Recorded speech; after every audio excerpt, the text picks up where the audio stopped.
سے شام جانے کے دو راستے ہیں، لیکن اہل بیت کو طویل اور آبادی سے دور الجزیرہ والے راستے سے لے جایا گیا تاکہ کسی مزاحمت کا سامنا نہ ہو۔ اس راستے کا فاصلہ 1350 کلومیٹر ہے اور یہ مسافت 18 دن میں طے کی گئی۔ اہل بیت کو کوفے سے تکریت، موصل، تل افر، سنجار، نصیبین، راس العین، رقہ، حلب، قنصرین، کفرتاب، ہمس اور ببلک سے دمشق پہنچایا گیا۔ اس راستے میں اہل بیت نے مختلف مقامات پر قیام کیا، مگر شام کے شہر حلب کو ایک خصوصی اہمیت حاصل ہے۔ حلب ملک شام کا سرحدی شہر ہے جسے الیپو بھی کہا جاتا ہے۔ یہ عراق کی سرحد رقہ سے نزدیک ترین شہر ہے۔ اہل بیت نے دیر کے مقام پر ایک چھوٹی خانقاہ میں قیام کیا تھا جس کا نام ماروت و مروسا تھا، اور یہ جبل غربی کے قریب اوجان کے ساتھ نہر قزیق کے سامنے واقع ہے۔ یہاں پر سر امام حسین کو ایک پتھر کے اوپر رکھ دیا گیا۔ سر اقدس سے خون کے چند قطرے اس پتھر پر گرے اور جذب ہو گئے۔ اس زیارت گاہ کے متعلق معلومات فراہم کرتے ہوئے یہاں کے نگران اعلیٰ آیت اللہ شیخ نصر اللہ نے کہا، بسم اللہ الرحمن الرحیم، الحمد للہ رب العالمین، وصلی اللہ علی سیدنا ونبینا محمد وآلہ الطیبین الطاہرین۔ نرحب بالاخوة الاعزاء السيد هادي عسكري والاخوة الذين معه في تشرفهم في هذا المكان، مشهد الإمام الحسين عليه السلام أو مشهد النقطة كما يقال بهذا الاسم أيضا.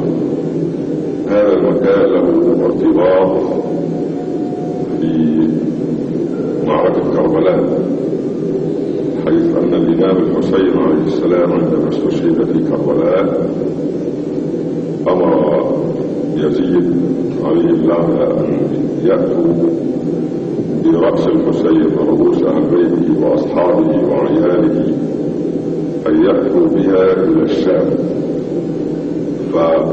اس خانقاہ کے راہب نے اس رات سر امام حسین سے ایک نور کو بلند ہوتے ہوئے دیکھا تو نگاہ بانوں سے پوچھا، تم لوگ کون ہو؟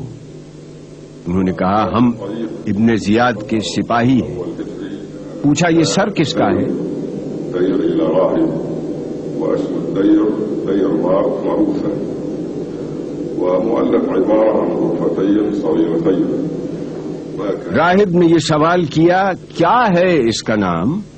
فرمایا، فاقہ کش وتناوارا تشنکام، مقتول نیز و تبر و خنجر و حسام، جس کو ملانا پیاس میں پانی کا ایک جام، بے گور و بے کفن جسد پاش پاش ہے، سر یہاں ہے، کربلا معلّہ میں لاش ہے۔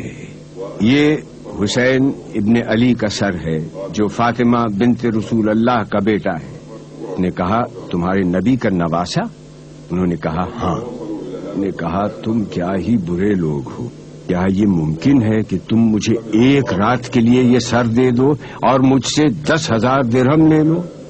چنانچہ انہوں نے سر اقدس کو راہب کے حوالے کر دیا، راہب نے سر اقدس کو اسی پتھر پر غسل دیا۔ خون حسین اس پتھر پر جم گیا اور 1400 برس گزرنے کے بعد بھی آج یہ اتنا ہی تازہ ہے۔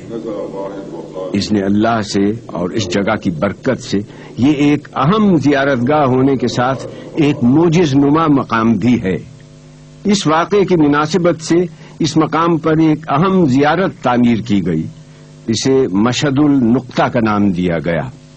333 ہجری میں سیف الدولہ حمدانی نے حلب فتح کیا تو حمدانی سلطنت کا پایہ تخت حلب کو قرار دیا۔ اس نے خانقاہ میں روضہ تعمیر کیا اور اس مقدس پتھر کو محفوظ کر دیا اور اسے مشہد الحسین کا نام دیا۔ سیف الدولہ کے بعد اس کی تعمیر جدید الحاج ابو نصر بن طباخ نے کی۔ اس کا مرکزی ایوان الحاج ابو غانم بن شقویق نے بنایا۔ صفی الدین طارق بن علی البالس نے مرکزی دروازہ بنوایا اور 585 ہجری میں یہ عمارت مکمل ہو گئی۔ جب سلطان صلاح الدین نے حلب فتح کیا تو وہ یہاں آ کر زیارت کرتا تھا۔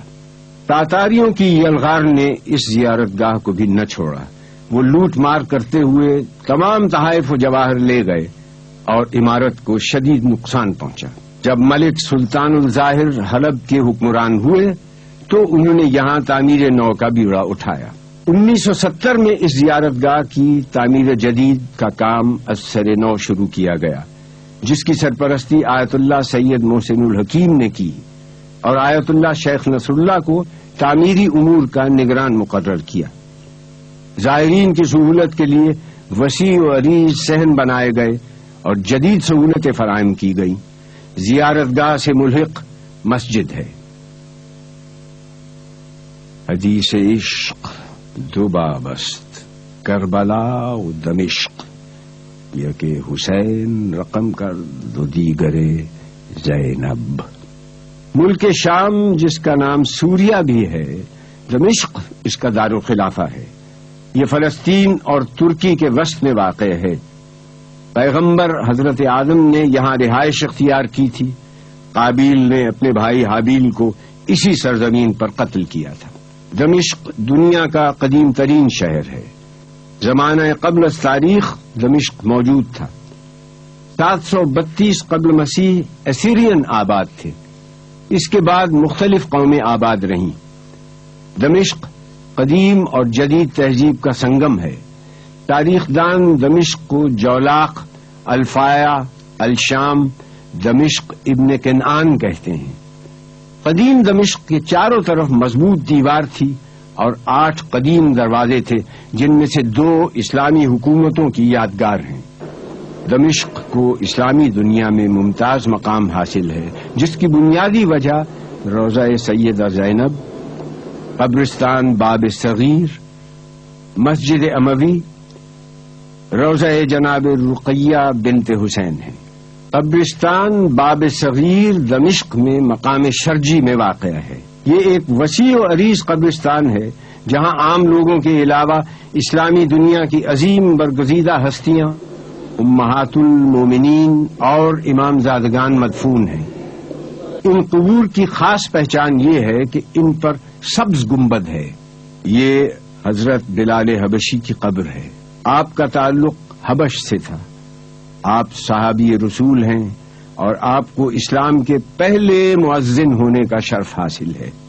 مقصود تھا جو تذکرہ رب ذوالجلال، فرمان پر رسول کے حاضر ہوئے بلال، ایسی اذان دی کہ فضا ہو گئی نہال، حیرت سے سن رہے تھے فصاحان باکمال، اب کیا کریں ثنا کوئی ایسے مقال کی، تاریخ میں ہے گونج اذان بلال کی۔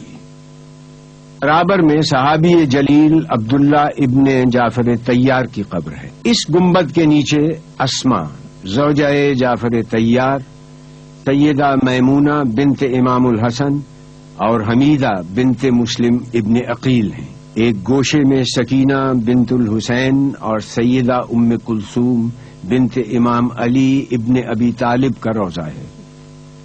جناب سکینہ امام حسین کی چھوٹی اور لاڈلی صاحبزادی تھیں، جن کا انتقال شام کے قید خانے میں ہوا۔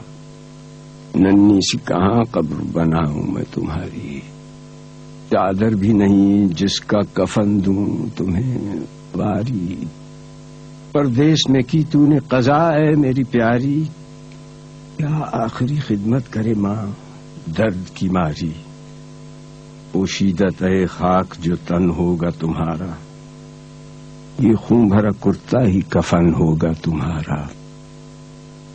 جناب ام کلثوم علی ابن ابی طالب کی چھوٹی بیٹی ہیں۔ آپ جناب زینب کے ساتھ مدینے سے کربلا، کوفہ اور شام میں برابر کی شریک سفر رہیں۔ یہ روضہ امام زادہ سید عبداللہ کا ہے۔ آپ امام زین العابدین کے فرزند ہیں۔ 2 ازواج رسول کے روضے بھی اسی قبرستان میں ہیں۔ ام حبیبہ کی قبر مبارک یہ ہے